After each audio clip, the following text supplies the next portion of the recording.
As a high school counselor, I focus on two things. Number one, I like to encourage my students to be the best versions of themselves. And number two, I like to prepare my students for their future. Now, it really doesn't matter to me if they decide to go into the military, the workforce, or attend a prestigious college, like Nazareth, of course. I just want to do whatever I can to assist them on their journey. Today, I'm going to treat each of you as if you're my students. I'm going to share with you the same exact message that I share with each of them, especially my seniors. But first, I got to tell a dad joke. I know what you're thinking. I tell my wife and my daughter corny jokes all the time, so it's your turn now. All right, you ready? Okay, here's the joke.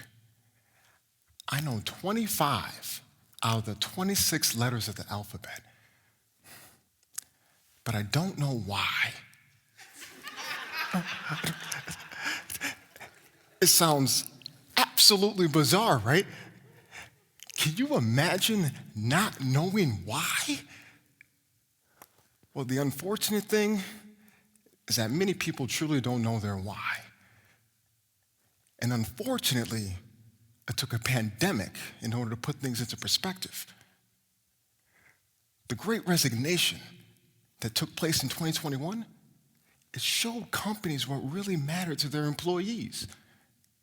And the Pew Research Center studied this. They surveyed over 6,000 people all throughout the country. 63% said they left their jobs because of low salaries. Another 63% left because there were no opportunities for advancement. And then 48% left because of childcare challenges. Now, I know that this is a small sample size, but these results are staggering. So a question that we might have to start to ask is this: do employees or prospective employees have leverage over their employers? See, this is the importance of knowing the value of your why. Many people in the workforce are currently working at home while they're being paid more than they ever had before.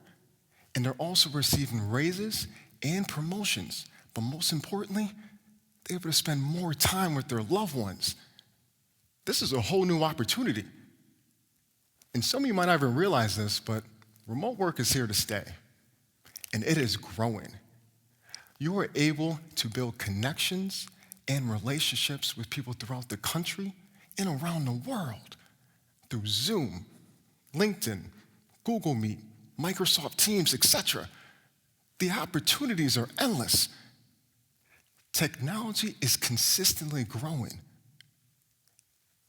But does it come with a cost? Melissa Mickelson, an author and the Dean of Arts and Sciences at Nwana College, believes in 2030 that we will see a, quote, increased pushback against the negatives of the digital age in the form of new technologies, more fact-checking, and more skepticism among everyday Americans, unquote. You know, I wonder if I'm going to get canceled in 2030. Like so many people are getting canceled in 2022. Simply because we might not agree on a topic, a politician, a Supreme Court ruling, a holiday, heck, even an ice cream flavor. The co-founder of Global Voices and associate professor at UMass, Ethan Zuckerman, believes in 2030 that we will see a, quote, mass innovation in the design of social tools that will help us bridge fragmentation and polarization, bring diversity into our media landscapes, and help find common ground between disparate groups, unquote. Wait, is Professor Zuckerman saying that it's possible for you and I to have a difference of an opinion, but we can still be friends afterwards? Oh my gosh, wow. Amazing, simply amazing.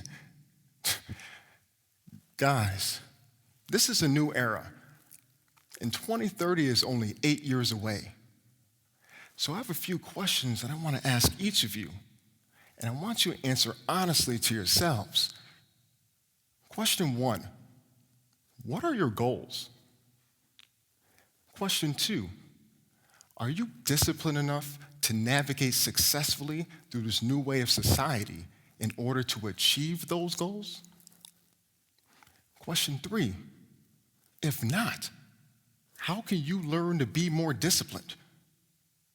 And lastly, question 4, who is holding you accountable if you start to slip? Now, if you answered, I don't know, to any of those 4 questions, then it's time to reassess some things. Now, as I stated at the beginning, I just focus on 2 things. I want to encourage you to be the best version of yourself, and I want to prepare you for your future. All I ask from each of my students and from all of you is to find your why. Write it down in a place where you will see it every single day. Next, find a profession that you are passionate about and study it. Find a company that aligns with your values. Look at their vision and their plans for the future, especially by 2030. Do they meet or exceed your own expectations? See, my why is simple. I like to help others in the youth, especially find their why, especially those that look like me. Next, it was important for me to find a career that aligned with my values. I gotta let you guys in on a secret. All I like to do in my spare time is nothing. I just like to spend time with my amazing wife and our incredible daughter and our little cat named Penny. And working in schools provides me that opportunity to spend time with the students and potentially have a positive impact on their lives, while also giving me the chance to spend more time with my loved ones. I'm able to take my daughter to the zoo, I take her to swim lessons, we go to the playground, and spend time at the library and do so much more. It's simply amazing watching her grow. That's why it's important for you guys to be disciplined. Now, know your value. Know what you want and what you don't want, because you have the ability to control your own journey. But it's up to you on when you want to begin. Either someday or today. You pick. Thank you guys very much for your time. I appreciate it.